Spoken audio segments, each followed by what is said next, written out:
syndicats, et Mathieu Hanotin. Mathieu est le plus jeune conseiller général de Seine-Saint-Denis, donc peut-être c'est pour ça qu'on nous l'a délégué, parce qu'il sait davantage que nous autres de quoi il parle.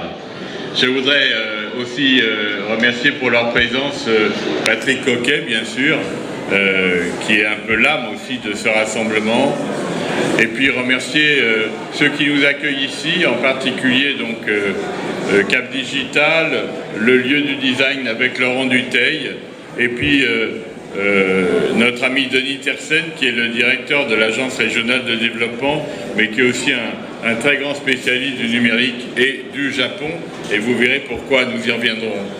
Alors, ce qui est paradoxal et vraiment étonnant, c'est que dans un lieu d'une telle modernité, où on invente des choses à peine imaginables, les politiques viennent faire des discours exactement comme ils ont l'habitude de le faire. Et on n'a pas encore appris à vous faire une présentation complètement futuriste. Mais le cœur y est. Le cœur y est. Et si on est là, ce n'est pas tout à fait un hasard. C'est parce que nous croyons profondément que l'esprit qui est le vôtre, l'esprit de votre communauté. Et hier, je faisais un interview sur cette manifestation et on me disait, mais est-ce que, au fond, les valeurs de l'Internet, les valeurs de la web économie ne seraient pas proches des valeurs des hippies en 68? Et c'est vrai, et c'est vrai. Et la différence entre les deux, c'est peut-être que vous voulez réussir, vous voulez gagner, vous n'êtes pas simplement des gens qui regardent passer les choses, parfois en fumant ou en se reposant. Vous êtes aussi des gens qui veulent gagner, mais vous le faites dans un esprit qui n'est pas un esprit de compétition, je dirais, matérialiste, hédoniste, mais dans un esprit qui est un esprit de coopération, de dialogue, d'échange. C'est la force de ce lieu, c'est la force de cette manifestation, et c'est pour moi la plus grande leçon que l'on peut en tirer.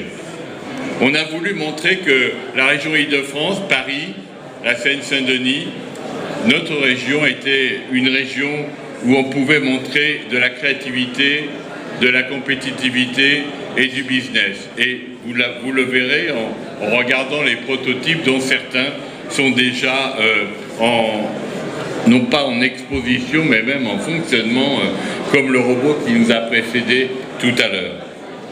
Nous avons souhaité que Futur en Scène soit une vitrine de la créativité, une vitrine de cet esprit de coopération, de coworking, comme on dit dans vos cohortes.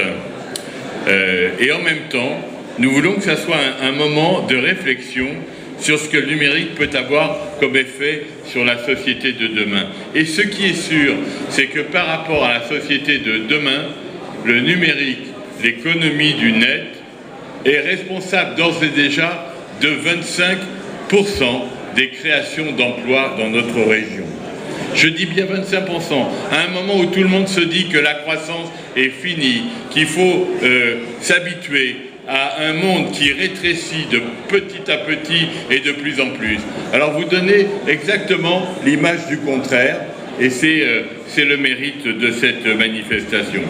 Alors j'invite tous ceux qui sont là à venir piocher dans l'examen des prototypes et puis aussi participer au débat, aux discussions qui auront lieu dans les prochains jours, puisque c'est une opération qui se déroule sur 10 jours dans des lieux magnifiques et prestigieux et en même temps tout à fait étranges.